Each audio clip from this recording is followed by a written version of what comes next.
Welcome, Dr. James Beckett, Sports Card Insights. This episode are questions from Graig Miller, MidLife Sports Cards, popular YouTube channel. He had some questions he accumulated for me, so I said, well, let's do an episode, and then I'll be on his channel at some point in the future. Looking forward to that. But thanks, sponsors: Topps, Panini, Upper Deck, Heritage Auctions, Huggins and Scott Auctions, Mike Stadium Sports Cards, Burbank Sports Cards, ComC.com, and Beckett Media, Beckett Grading, Beckett Authentication. So here it is. Beckett Magazine. If the first magazine came out in the mid 80s, how did your company get market share that fast that it became the book in such a short period of time? And how did your distribution get to the point where it was in every single shop? That must have just been a meteoric rise. Our primary constituency were the card shops. We really listened to them. That was really important. Our distribution was not for sales as much as for customer service. If they were a hobby shop, we made it easy for them to double their money. Okay. Now, contrast that with the Star Company. They did not have a hobby shop plan. Hobby shops could not double their money. You had a thin margin between wholesale and retail. You double your money with us. And we don't try to end around. We will take subscriptions, but we're mainly dealing with the dealers. The other thing I did, again, in contrast to that situation, is for the first 2 years, Greg, I didn't take a salary. I was in the company and in the people who were hiring. Okay. So I was killing myself. But those 2 years, we really amped up because instead of me taking a salary, I tightened my belt and poured money back into the company. And at the end of those 2 years, we just took off like a rocket ship. Now, I've been paid back. I'm not complaining, but when the Star Company started, there's no evidence that money was poured back into the company to grow the marketing aspect or the sales aspect or the distribution aspect, because it was the same. But for me, starting at almost the same time, I could see that success was going to be on distribution. And I'd had a card shop. I knew how those guys thought. And I thought, I'm going to listen to them, and we're going to make it easy for them to sign up. We had easy credit. They made money off us. We were reliable. We weren't late like Star Company was late. We were always on time. And dealers came to see us as a profit center. They sold our magazines and they felt good about it. I had a subscription to the Beckett and it came in the mail. So I got the Beckett before anybody else on the street got the Beckett. And I had access to what the universally agreed price would be before other people. And that was a big advantage for me. The fact that my dad bought us that subscription was a big deal. And I even feel like I got it sometimes before some of the shops put the new one out. Where were you located? I was between Sacramento and San Francisco. What that did for me is it gave me some knowledge that nobody else knew, because I saw, oh man, the McGuire went up $5 and nobody else knows it goes up $5 except for me.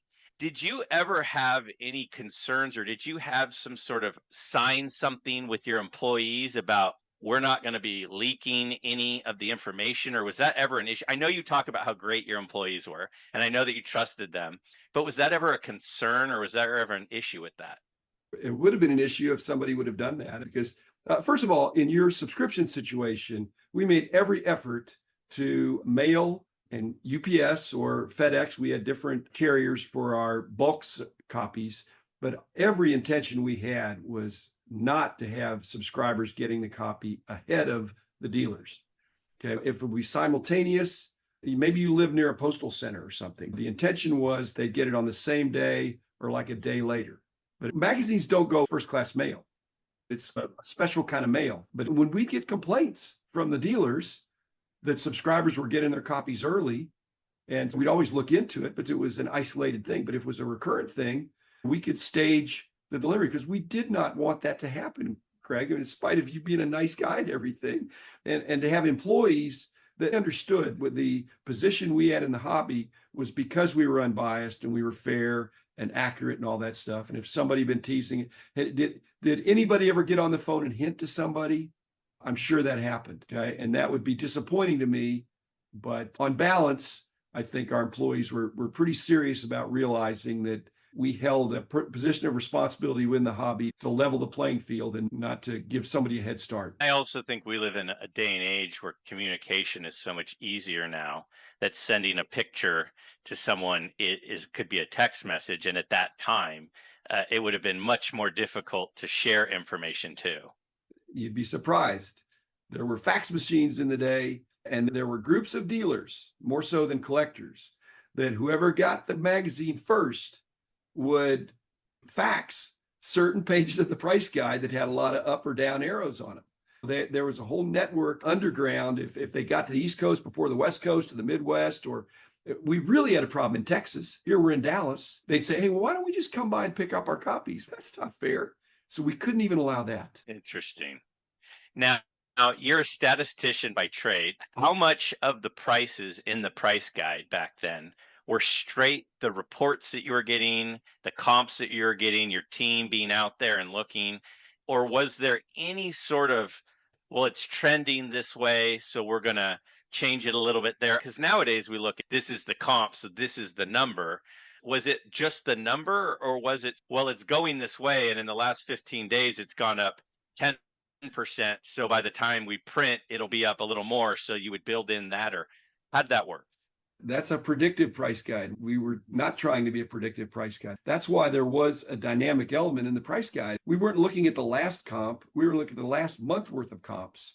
And we weren't stupid. We could see that a card that went from $10 the first week to 11 the second week to 12 the third week to 13 the fourth week. And our print deadlines for when the magazine came out were almost like newspapers. The newspaper can print something that night, put it to bed at night, and it's there the next morning. We were almost that good, not quite. Okay? And we did put the prices on newsprint, so we were going to newspaper huge printers that could turn things quickly for us. But you can't do that. It had the effect of leaving a little meat on the bone when something was going up, because we weren't saying it's probably going to be there. We're not idiots. It probably would be. And a lot of dealers were figuring that out, that for our deadlines, this is what it was. And it actually wasn't as hard as you would think, because after the very first issue, we're really looking at net change from the previous. And so many of the cards just sold for what they sold for. But when you see a player that had popped, we would know to look for that. But if you did anticipatory pricing, that's what collectors do. They think, hey, this is going up. I think it's going to continue to go up. I'm going to buy. We couldn't do that. Otherwise, we would have egg on our face. It would be a different kind of magazine. Were there times some of the dealers and some of the bigger names in the hobby would get upset with you because of what the prices that came out were, versus just, okay, this is just a report like a fact sheet? Were there times where they were getting after you guys saying, how could you only have it at this amount? I've been seeing it selling at this other amount. Did you ever get much of that feedback? It happened all the time. But it could be that you're too low or you're too high. But here's the problem where we had to be real sensitive, is that if somebody said that, it might be they're talking about a sale. They said they sold, but Card Ladder, I think, is the one that does this the most now, is that we vetted a lot of these sales. And so even though they'd say, I sold it for this, we didn't have verification of that. Or maybe that was in the guy's hometown or something like that. So it was not exact in that sense, because we had not a credibility quotient, but there were so many less cards then that there was more action on each individual card. For 84 Donruss Mattingly, if it's somebody in New York City as opposed to somebody in Des Moines, we're trying to figure out what's the national price. That's why we had high and a low, to allow for some regionality to it without buying into the full regionality. Sometimes some cards just go for more because of that place. But we had guys on the West Coast, the Midwest, and the East Coast every weekend in those days, when we'd have our final pricing meetings. And for some of the key cards, it'd come down to, what's the latest you've seen? And it's selling for here. They said, yeah, but it's not selling for much lower than that at the huge show that this guy went to in San Francisco. So maybe it did sell for that, but we were the only price guide that looked at what cards didn't sell for. In other words, you can't say it's a $20 card if at the biggest show that weekend, it was available for $10 in pristine condition and nobody was buying. There's been hype ever since the beginning of time. Yeah. and we're trying to cut through it. Now, we'd be at the shows. If somebody sold one for 20 bucks, that's fine. But if another 9 of them sold for 10 bucks, then I don't see that as a $20 card. But if it is going to be a $20 card, it might be next month, and we'll be doing the same drill over again. Because if that's the perception that it's too low, because if we put $12 on a card, most of the dealers put 12 bucks on the card. And we didn't ignore those people, but there were some pace setting dealers that would say, you know what, this is a $15 card, and they put 15 on it, and people would gripe, say it's only $12 in the price guide, and they'd say, I know, do you want it? It's $15. When they were selling them, said, okay, that card is potentially moving up. Or they said, I know it's 12 bucks, but I'm offering you it for 10 bucks because it doesn't sell for 12 bucks for me. So we were trying to get qualitative as well as quantitative information. That makes perfect sense. Now, about the regional biases, back in the earlier years at least, I remember looking in the vintage cards and it would have in there ROY, it would have RC, but also BD for Brooklyn Dodgers and NYY for New York Yankees. At the time, it did feel like there was certainly a premium for Yankees and Dodgers. Yeah. And that's the reason for noting this is high because it's a Dodger, in case you didn't know, Guy. Trying to be helpful. Right. But further, there were dealers from the New York area or the East Coast that would fly to the Midwest and cherry pick. So they were driving the demand by saying, I'm going to fly in here, buy up all those kind of cards, take them back and sell them for double. So it became a regional premium that needed to be acknowledged at that time because it was being acted upon such that I thought the average dealer or collector would be taken advantage of if it wasn't pointed out to them, hey, Yankees and Dodgers, especially in the 50s, big deal. Now, you just said at that time. And it's less so now. It's less. So you would agree that the premium for Yankees and Dodgers isn't what it once was? I would say in most cases it's not, right? Because it's why do you think that is? The internet, you can just buy cards. Now, but a Yankee semi-star sells better than a White Sox semi-star still, but that's reflected in the comps and the price guides. So borderline kind of common guys. And then how was it decided who's a common and who gets listed? Was it just if the price exceeded the common price, then they're listed? It needed to be exceeded by a certain amount. Again, the real estate of the price guide, and common, probably not a good word, but if there was not extra demand that was consistent for the price guide, it really needed to be consistent around the country. So you're talking about all-star players. Even as the years went by, it tightened up even more because we just couldn't list all the players. If the common card is $1 and this is a $1.50 card, at some point we just couldn't list them all.